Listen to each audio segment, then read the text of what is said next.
Thanks for joining us on the program, everyone. It's exactly 24 hours after former President Muhammadu Buhari was laid to rest in his hometown of Daura. And today, the nation once again paused in solemn remembrance.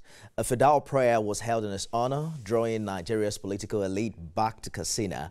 Vice President Kashim Shettima led the federal delegation alongside Governors Dikko Rada and Babangana Zulum of Katsina and Borno State. Former Vice President Atiku Abubakar, Labour Party's Peter Obi, former Kaduna State Governor Nasir El-Rufai and other dignitaries also joined in prayers. In attendance were former Aviation Minister Hadi Sirika, the former NIA boss Ahmed Rufai and Deputy Governor of Katsina Farouk Jobe, who saw them united, if only for a moment, in grief and in tribute. But beyond the symbolism, the question remains as to how the man will be remembered as the nation watches his final homecoming. We turn our attention tonight to the legacy, the controversies, and the enduring impact of the man who led Nigeria through some of its most defining moments. We're going to flip the lines from the official story we've been covering since Sunday to the journalist who covered him up close. My guest tonight isn't just a reporter. He was there in the briefing rooms, on the tarmac, during those long foreign trips, and in the silence when the nation had questions. Stephen Angbulu is State House correspondent for The Punch newspaper. He joins me live from our Abuja studio. Welcome to Beyond the Headlines. Thank you so much, Nifemi, for having me. So you covered the twilight of the Buhari years from 2021 through 2023. What really do you consider the most revealing moments that show these vulnerabilities or strengths as president? Thank you once again for having me. I would say that if you look at the late President Buhari in full, you will see contrasts, right? There's the unity part, the unity pledge in the beginning of his administration back in 2015. The popular quote where he said, "I belong to everybody and I belong to nobody." And of course, that transitions into, other areas of his administration. We saw structural anti-corruption moves, like the Treasury single account being implemented in full at the time and became operational just to plug some leakages here and there in the whole of the way government spends its money and receives money. However, you can't also ignore the economic pain of two recessions, right, in 2016 and 2020. There was also the handling of the NSAS protests at the time, and also the eventual ban on Twitter, as we all know. Again, there was also the unforgettable kitchen and the other room remark in Berlin at the time. And also, there were issues around the cabals forming. At the time, the First Lady at the time even making a public complaint in the media to say that her husband's administration had been taken over by what she called people that were not, appointed colleagues, as it were. So you could just see that contrast in the sense that we could say that I belong to nobody, I belong to everybody. And then a few years later, we find out that there's an outcry from within the villa to say that, there's a few people who have, that he actually belonged to some people unknown to even his wife himself. I get your point. But if you're also paying close attention, Stephen, to the social media, you see some form of division. Some mourning, others are very critical. How do you think history will balance his intentions against the outcomes of his two tenures? Now, I would say that this reflects the duality of the Buhari administration, right, and his legacy as a president of Nigeria, particularly the one most Nigerians or young Nigerians remember. That's the one from 2015 to 2023. And I believe that he was aware of that duality, which is why in an interview back in 2023, January of 2023 precisely, he said, and I quote, "I have done my best for Nigeria. Whether my best is good enough is for Nigerians to decide." 7 months after his presidency, I remember an interview which aired on NTA at the time that where he said, and I quote, "We were as transparent and accountable as possible, being aware of the fact that posterity will ultimately judge. We kept records of our stewardship, knowing that we would always be required to account for the trust entrusted to us." So there is no doubt that the late president was aware of that duality, and he publicly acknowledged those limitations in his leadership towards the end of his tenure and for the hardship of some of his decisions on Nigerians. So yes, social media may be split now, but you must also remember that Buhari himself said that posterity will judge him by the record, and I think that is clearly what is at play at the moment. What is playing out right now? The citizenry. What's playing out right now is the citizens taking from the records of what he did as a president and then putting it out there and judging it based on the merit of what he did and how it affected them as individuals, not just as political appointees or civil servants or whatever, how it reached down to the very, very grassroots of the nation. Stephen, let's talk about his relationship with the press, because the Punch, which you work for, at the time addressed him solely as Major General, even as a democratically elected president. What was the protest about at the time? Was there a time that the Punch as an organization, wasn't allowed to cover events at the State House? Well, I would say those were pretty. That period, the episode in 2017 was a pretty ugly incident. Although I was nowhere close to the activities at the time, but I got very good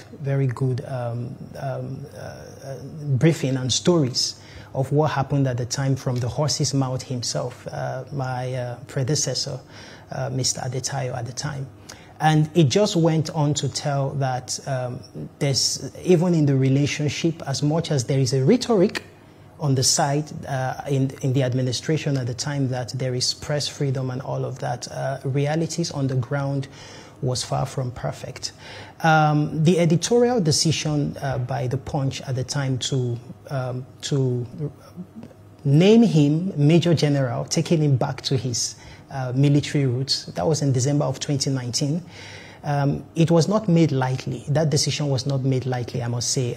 It was a deliberate act of institutional protest against what the newspaper perceived as creeping authoritarianism in the guise of democracy, right?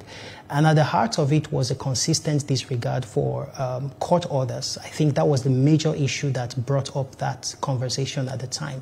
Court orders in the cases where Omoyele Sowore and Sambo Dasuki, former National Security Advisor, who had been granted bail at the time but were still kept in custody, despite that the court had granted them bail. So the editorial board felt that the constitutional principles of the rule of law and separation of powers were being subverted at the time.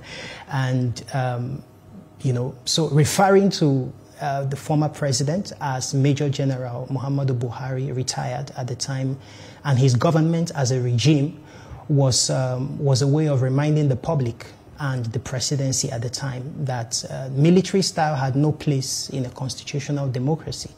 It was journalistic dissent at play, right, rooted in democratic tradition. And to be clear, it was not a personal insult on the person of the president, as it were. It was simply a critique of style, not necessarily the office. That's the way I think, like the president said, that history is going to justify.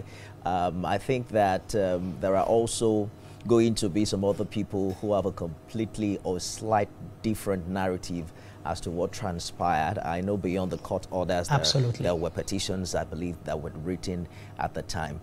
But let's talk about some concerns, Stephen, about how his death in a London hospital has again popularized medical tourism.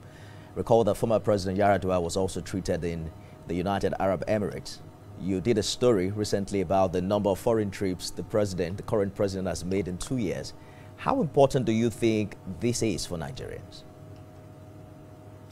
First, I would say that the usefulness and the dividend of a foreign trip is based on two factors. Number one is the clarity of the goals for each trip, and the quality of the agreements and the deals signed after that trip, or during that trip now. And second would be the level and the zest of follow-through with those agreements and with those gains that were signed or that were gotten during those trips. It goes to say that the presidency is a highly ambassadorial role. That is one thing I would want us to take out of this conversation. So most likely you will find that the president goes out, travels a lot to represent the interests of the country in places in, faraway lands. The issue of medical tourism, it's historical, I would say, because we can trace it back not just from the Yar'Adua administration, even as far back as before the dawn of democracy. It's just that we don't have full-fledged documentation, as it were, for those kind of trips now. So it goes way back, and we've seen it as more like a legacy thing, where we have heads of states and Nigerian heads of states and presidents taking trips solely for medical reasons out of the country. And I remember that the last administration defended that, saying that the former president had his doctors back in London, and the places where he went to in London for those medical checkups, they had his medical history long before he came into office, right? But some would say that, after that, why don't we have, stable structures on the ground to cater to these kinds of issues? But again, in the last administration, if you remember, the Buhari administration constructed the presidential wing of the State House Medical Center. And I remember that at the time, the president said that there will be no more need, I'm quoting verbatim now, there will be no more need for Nigerian heads of state to, to embark on foreign trips for the purpose of medical issues. Indeed. But as it were, again, it still plays out that, like the reason given in the last administration,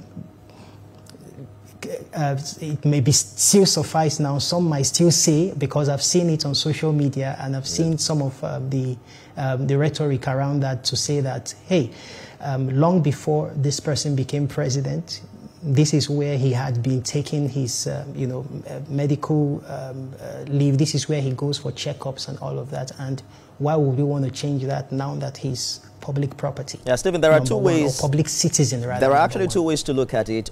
On one hand is whether or not we have, a working medical system and infrastructure on ground that can cater to any form of illness at any level, right?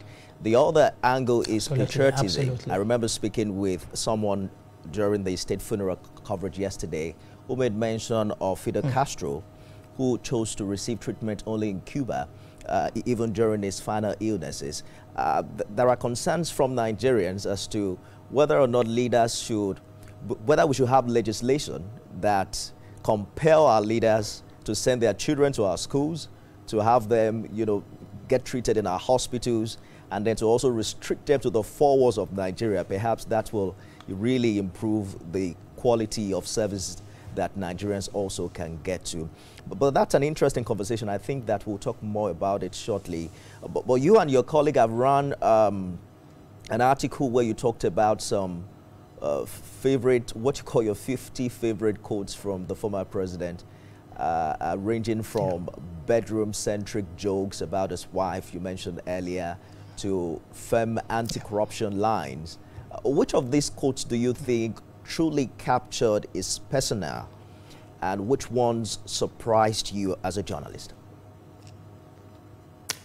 The one that captured, I would say, captured his persona and his thinking on certain very touchy subjects was the one he said in Berlin, and that was in April of 2018. I remember correctly, where he said he was asked about concerns raised by his wife. I think it was a journalist there at the press briefing with the former German Chancellor,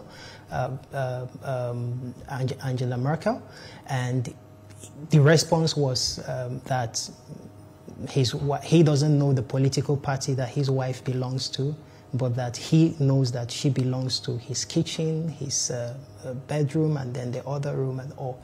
So it gave it was a sharp contrast, right, to the rhetoric that the administration had pushed out consistently over time, that there would be prioritization of women in the government and all of that. And at home, we see that the first lady, or the closest woman in the life of the president at the time, practically had no role. So it was more like a situation of charity not beginning at home after all, right? And so that gave an idea of his stance on those kinds of issues. And I would say that quote was one of those that shocked me the most. The second one would be the one where that could be interpreted as Nigerian youths not being ready or willing to work or put in the work. And that got many young Nigerians angry with him, Stephen. Absolutely. I mean, I can tell you for free that being a youth, I was working on that statement that evening at the office, and I looked at it.